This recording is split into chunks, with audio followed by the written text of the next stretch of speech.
Kita belajar akan firman Tuhan tentang hal Gideon, saudara. Tetapi orang Israel melakukan apa yang jahat di mata Tuhan. Sebab itu Tuhan menyerahkan mereka ke dalam tangan orang Midian 7 tahun lamanya. Dan selama itu orang Midian berkuasa atas orang Israel. Karena takutnya kepada orang Midian itu, maka orang Israel membuat tempat-tempat perlindungan di pegunungan, yakni gua-gua dan kubu-kubu. Setiap kali orang Israel selesai menabur, datanglah orang Midian, orang Amalek, dan orang-orang dari sebelah timur, lalu maju mendatangi mereka. Berkemahlah orang-orang itu di daerah mereka dan memusnahkan hasil tanah itu ke dekat Gaza, dan tidak meninggalkan bahan makanan apapun di Israel, juga domba atau lembu atau keledai pun tidak. Sebab orang-orang itu datang maju dengan ternaknya dan kemahnya, dan datangnya itu berbanyak-banyak seperti belalang. Orang-orangnya dan unta-untanya tidak terbilang banyaknya. Sekaliannya datang ke negeri itu untuk memusnahkannya, sehingga orang Israel menjadi sangat melarat oleh perbuatan orang Midian itu. Lalu berserulah orang Israel kepada Tuhan. Sampai di sini, saudara. Firman Tuhan ini, saudara, zaman kita itu enak, saudara. Enaknya apa? Sudah ada firman Tuhan di mana kita dapat belajar dari apa yang tertulis di dalam Alkitab. Tapi kalau zaman dulu Alkitab itu belum ada, saudara. Jadi jangan dikira kalau zaman bangsa Israel itu ditulis, Alkitab ini ditulis setelah kejadian-kejadian semuanya. Maka dari itu saudara dan saya harusnya menjadi orang Kristen itu zaman sekarang lebih enak daripada zaman dulu, betul tak? Tapi kenyataan ternyata sama itu. Masalahnya, susahnya sama. Kenapa? Karena orang Kristen, manusia ini berkembang, ilmu pengetahuan berkembang. Manusia ini untuk mengenal Tuhan dalam dunia roh itu susah sekali. Kenapa? Karena kita lebih banyak dipengaruhi oleh kepikiran kita, pengetahuan kita.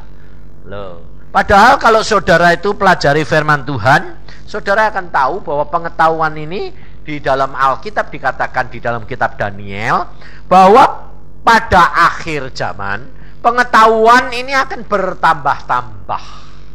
Jadi, nah, pengetahuan ini sebetulnya dari mana toh? Dari dunia roh.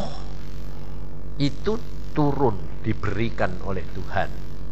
Jadi kalau saudara itu jadi orang Kristen, kalau membaca Alkitab, kalau ngerti, saudara itu tidak akan pusing. Kenapa? Sebetulnya semua itu sudah ada itu di sana di surga. Semua sudah ada. Jadi saya sendiri waktu membaca itu ngalami semua, saya bilang, loh Tuhan, ternyata sebetulnya itu pengetahuan ini asalnya semua di surga diturunkan. Iya, Tuhan bilang. Zaman tahun 48 belum ada TV. Pada waktu itu Tuhan sudah ngomong sama saya, nanti bakal ada alat yang tertulis di dalam Alkitab. Nah, saya bilang, loh ini mana mungkin? Pada waktu saya baca bahwa nanti pada akhir zaman 2 saksiku mati di Israel, di daerah Timur Tengah, dan seluruh dunia akan melihat mayat mereka tidak boleh dikubur dalam waktu 3 hari 3 malam. Dan seluruh dunia akan lihat. Nah, satu saat nanti aku akan bangkitkan 2 orang itu, seluruh dunia akan lihatlah. Pada waktu saya tahun 48 lihat gitu itu, saya bisa nangkap enggak? Nggak mungkin, saudara. Saya bilang, mana mungkin Tuhan? Kok bisa aneh gitu tuh loh. Lalu Tuhan berkata begini, nanti kamu akan lihat bisa terjadi hal itu karena ilmu pengetahuan bertambah-tambah. Dan pada waktu tahun 65-an itu baru ada TV, saudara. Saya waktu lihat itu Tuhan berkata, kamu lihat di mana?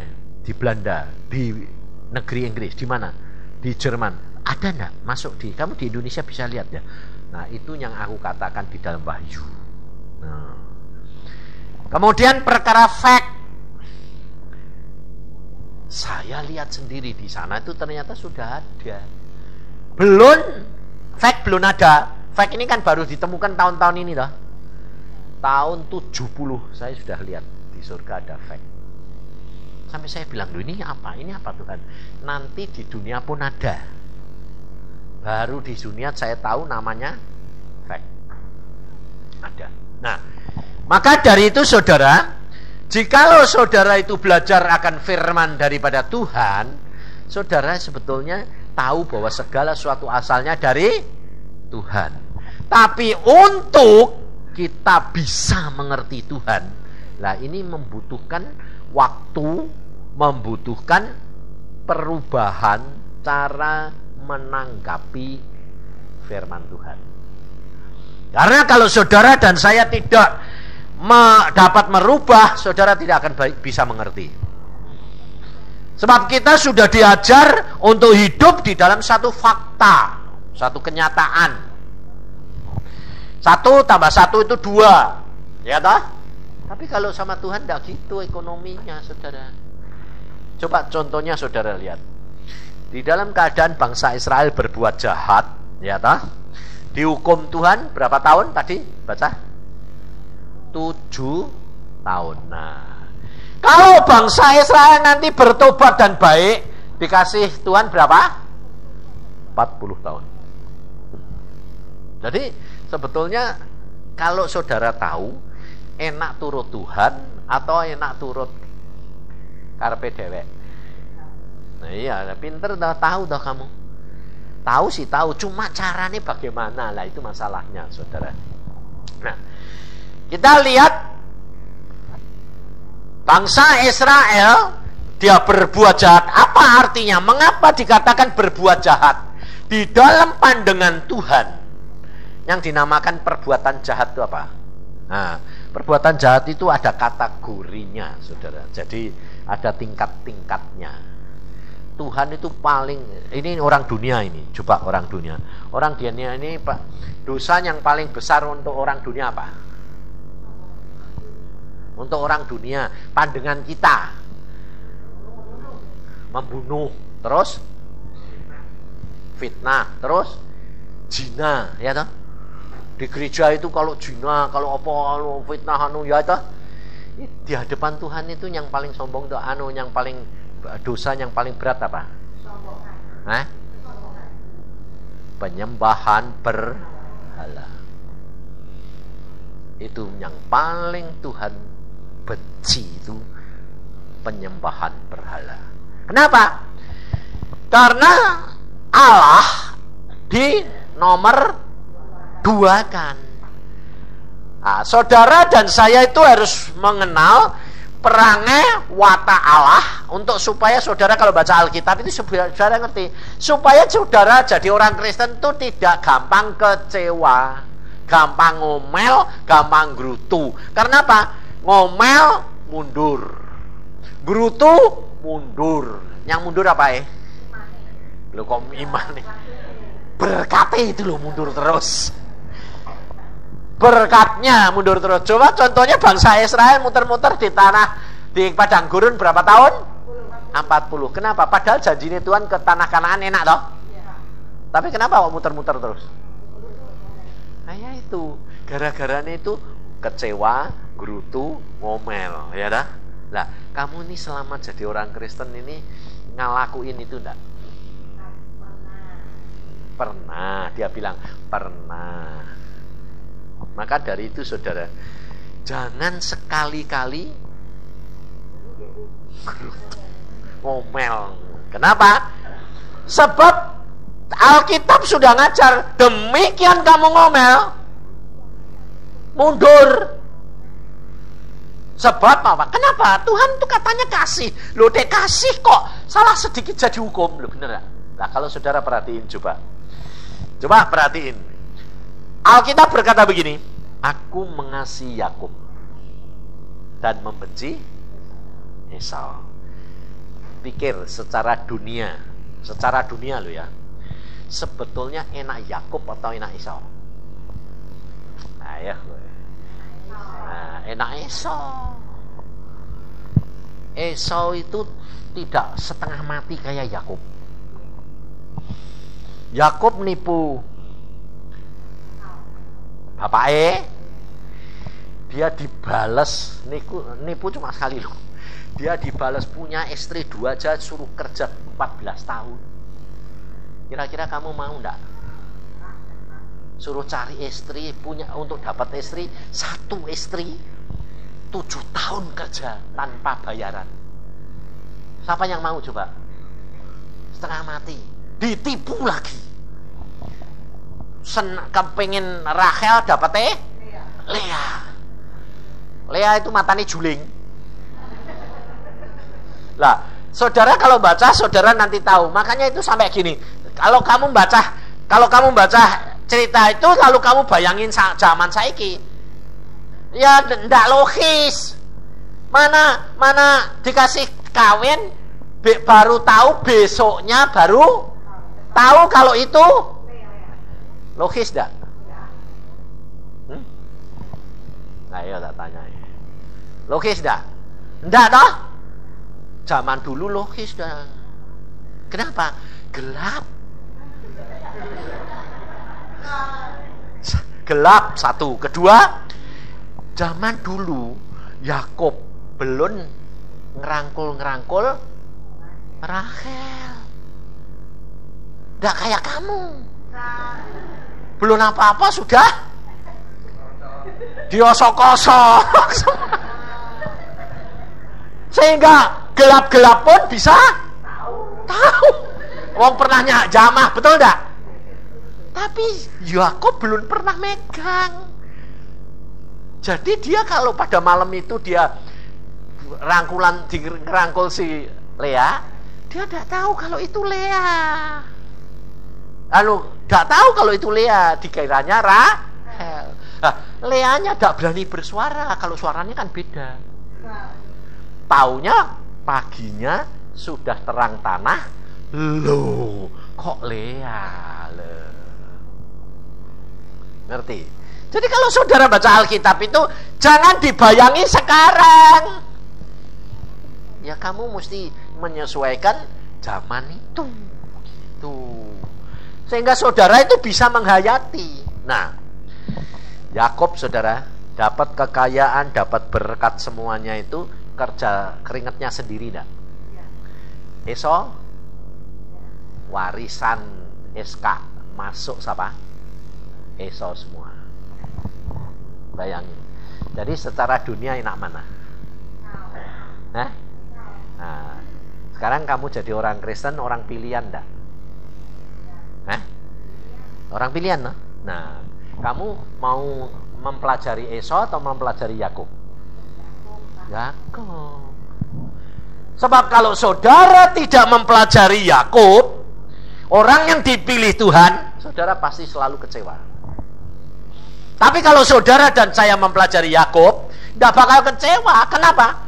Karena firman Tuhan semua sama Yakub digenapi. Tapi ada waktu yang harus dibayar. Nah ini saudara. Maka dari itu saudara harus kenali. Kalau saudara dan saya sudah menjadi anak Tuhan, ingat, jangan kamu kira kamu lebih disayang sama orang dunia yang tidak kenal Tuhan. Sayangnya Tuhan sama kamu, sama sayangnya sama orang dunia sama. Bahkan kalau kamu sudah jadi anak Tuhan, salah sedikit digebuk. Nah, lalu kamu mungkin pikir gini, lalu enaknya jadi orang Kristen apa Pak? Apa? Bedanya di sini. Kalau kamu sudah menjadi anak Tuhan, namamu tercantum di dalam kitab kehidupan. Kalau kamu tidak jadi anak Tuhan, namamu tercantum di dalam kitab kitab apa? Oh, dia bilang kitabnya Gamloong. Kalau kamu belum jadi anak Tuhan, kamu tercatat di dalam kitab agamamu masing-masing. Jadi orang Islam tercatat di kitab apa? Dasarnya Quran. Orang Gongcu kitab Gongcu, orang India kitab Hindu. Jadi ada kitab-kitab itu ada. Makanya kalau kamu baca di dalam Wahyu 20, di situ nanti kalau kamu mati, semua kitab dibuka. Semua kitab dibuka. Dan setiap orang diadili menurut kitabnya masing-masing. Saudara tahu. Maka dari itu saudara harus benar-benar sadar. Lah, enaknya orang Kristen itu apa? Kalau orang Kristen, saudara perhatikan. Kalau orang dunia itu nasib dan takdir itu berjalan. Kalau orang Kristen berjalan enggak? Ayo tak tanyain. Kalau kamu sekarang sudah jadi orang Kristen, namamu sudah tercantum di dalam kitab kehidupan. Nah, takdir sama nasib tetap jalan enggak? Yusak bilang enggak jalan. Jalan. Nasib dan takdir tetap jalan, tapi bisa diubah. Loh. Kalau orang dunia tidak bisa diubah. Tapi kalau orang Kristen bisa diubah. Makanya Yesus berkata, akulah jalan, kebenaran, dan hidup. Jadi kalau dalam kesulitan sekalipun kamu, nah sebetulnya menurut takdir atau nasib kamu bakalnya celaka. Tapi kalau kamu berjalan dengan Yesus, pimpinan Roh Kudus, kamu diberi jalan keluar, bisa diatasi. Itu ngerti enggak? Tapi kalau kamu tidak berjalan menurut Roh Kudus, yang jalan apa? Nasib. Nah, lalu saya tanya sekarang, setiap orang-orang ini punya jatah enggak? Kamu jadi orang kaya nih, kamu ditakdirkan cuma pas-pasan. Lalu yang lain, wah ini bakal jadi kaya raya, hoki. Ada enggak? Ada, jangan bilang enggak ada. Ada. Semua itu sudah ada jatahnya sendiri-sendiri. Nah, tetapi di dalam Tuhan bisa diubah lagi. Yang jatahnya sedikit bisa banyak. Yang jatahnya banyak bisa.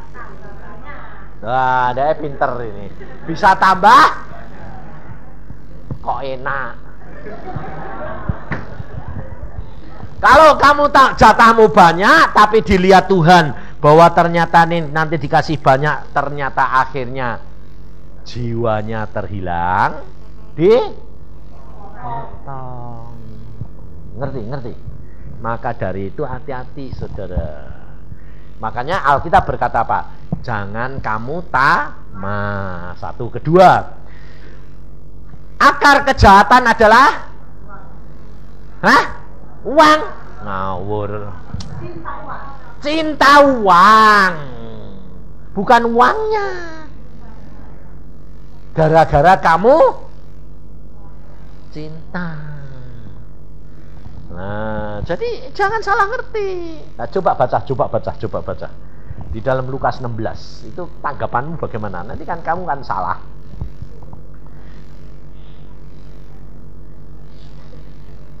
Sehingga orang tuh kerap kali sudah sama uang sudah alergi. Padahal alergi tapi kamu suka kok. Nggak punya uang ya mau golei, ya toh? Padahal alergi. Nah, coba baca di dalam Lukas 16 ayat yang ke-9. Dan aku berkata kepadamu, ini kata-kata Tuhan Yesus dewek loh ya. Ini masih ada sini, masih ada kursi ini di tengah ada kursi ini loh. Sini kalau tidak ada kursi sini, maju ke tengah sini.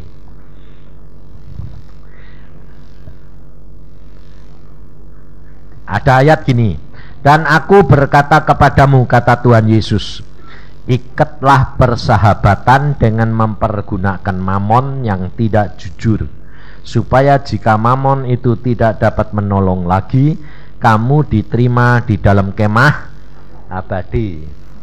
Jadi tanggapanmu piye? Kamu harus bersahabat sama siapa? Loh, makanya bacaan. Justru persekutuan ini bisa belajar. Lah ya toh? Coba baca yang keras. Aku berkata kepadamu, ikatlah persahabatan dengan mempergunakan mamon yang tidak jujur, supaya jika mamon itu tidak dapat menolong lagi, kamu diterima di dalam kemah.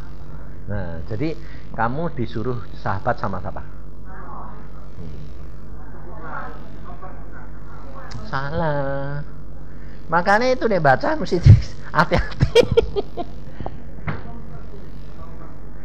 Ikatlah persahabatan. Nah, jadi mamon itu kamu gunakan jadi alat apa kamu sahabatnya mamon?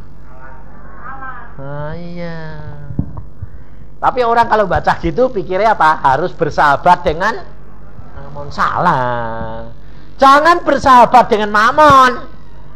Tapi mamon adalah, uang adalah alat. Nah, bersahabat sama siapa? Dua, Tuhan dan sesama manusia. Nah, jadi ayat ini komplitnya harusnya gini loh ya. Makanya Alkitab itu selalu firman Tuhan itu rahasia, merupakan satu rahasia. Kenapa? Karena tidak ditulis itu secara gamblang gitu, enggak. Harusnya gini, ikatlah persahabatan dengan Allah dan manusia dengan mempergunakan mamon. Sebab kamu hidup di dalam mana? Dunia. Duit jadi alat pembayaran. Makanya contohnya buat apa? Sekarang gini, kamu di dalam dunia ikut Tuhan, butuh duit enggak? Lah iya. Buat apa duit? Nah, buat beli, buat apa? Buat ngikat persahabatan. Contohnya bagaimana? Lihat saudaramu tidak bisa beli obat, kamu punya, ya tak kasih. Lalu orang itu jadi sahabat kamu enggak? Iya. Kamu sama Tuhan, kamu lihat pekerjaan Tuhan di desa-desa, di pelosok-pelosok, butuh duit enggak? Butuh. Ikat persahabatan dengan Tuhan dan sesama manusia mempergunakan mamon. Supaya di bawahnya ditulis, kalau nanti mamon itu tidak bisa nolong, kamu diterima di kemah abadi. Artinya kalau nanti mamon sudah mentok, masih ada pertolongan buat orang Kristen. Yesus. Sebab kemah abadi itu Yesus. Nah, contohnya begini. Saudara lihat saudaramu yang lain dalam penderitaan, sakit, tidak bisa bayar rumah sakit, kamu bantu. Tapi kalau dokter sudah angkat tangan, dia berkata no hope. Nah, buat orang dunia mentok enggak? Mentok, mati enggak? Tapi untuk orang Kristen apa? Masih ada kesempatan untuk sama Yesus. Saudara, masih ada satu jalan lagi. Ada reserve. Ada Yesus. Di dalam Yesus ada jalan keluar. Ini enaknya orang Kristen tuh di situ, saudara. Maka dari itu sebetulnya kalau saudara itu baca Alkitab, tahu firman Tuhan, diterangkan Roh Kudus, saudara dan saya harus hidup tanpa takut, khawatir, gerutu, ngomel, kecewa. Dan saudara perhatikan di dalam kitab Hakim-Hakim tadi, kapan pertolongan Tuhan itu datang? Hah? Kapan? Pada waktu kamu Hah? Memerlukan. Memerlukannya itu sudah sampai mepet. Atau sedang di perang, sedang dicepet sedikit, sudah langsung Tuhan datang. Nah, ini kurang Kristen, kerap kali kecewanya kenapa? Aku sudah teriak-teriak, kok tidak ditolong-tolong? Katanya Tuhan tuh kasih. Kamu belajar firman, Tuhan tuh dia nolong selalu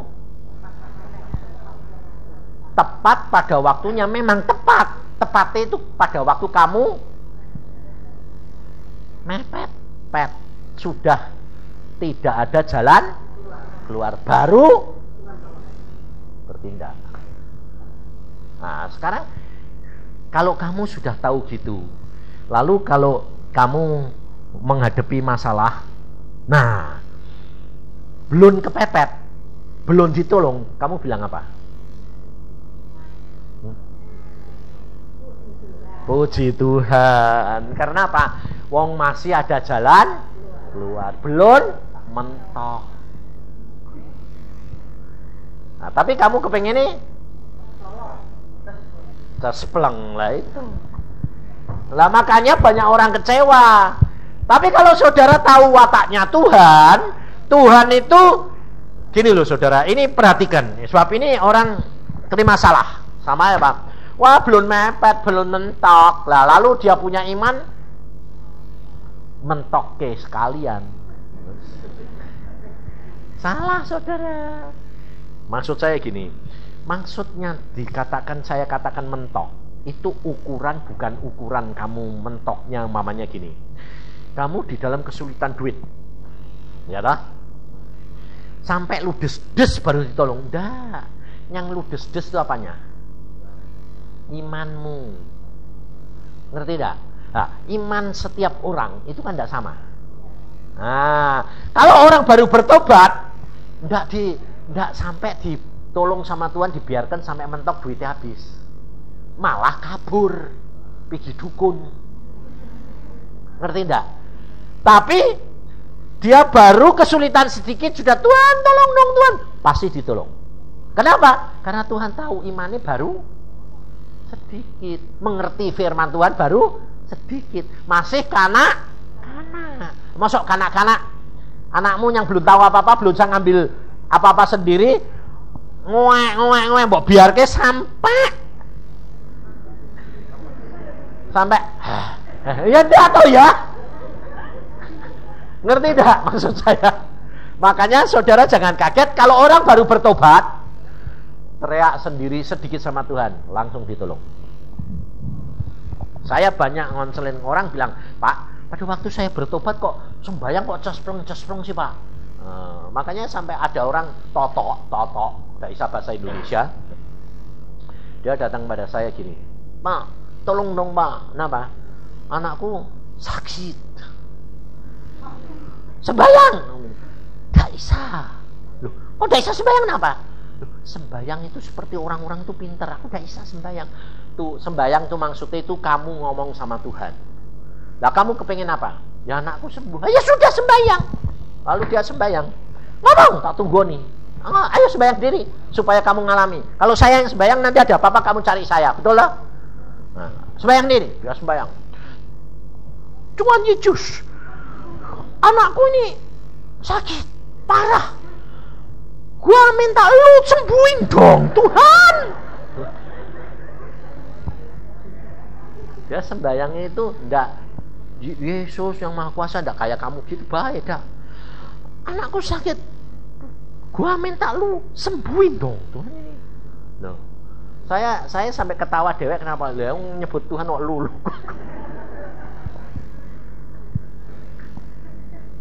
Saudara tahu sembuh anaknya. Dia bilang, Yesus baik ya. Gua minta kok langsung diberi. Lalu dia bilang, terima kasih Tuhan, lu baik amat. Nah, tapi sekarang kalau saudara sudah terima Tuhan Yesus bertahun-tahun, saat kamu sembahyang kayak gitu diterima. Diterima enggak? Kenapa? Kenapa enggak diterima? Hah? Udah bilang kurang ajar. Nah, sekarang apanya dikatakan dia kurang ajar, bener enggak?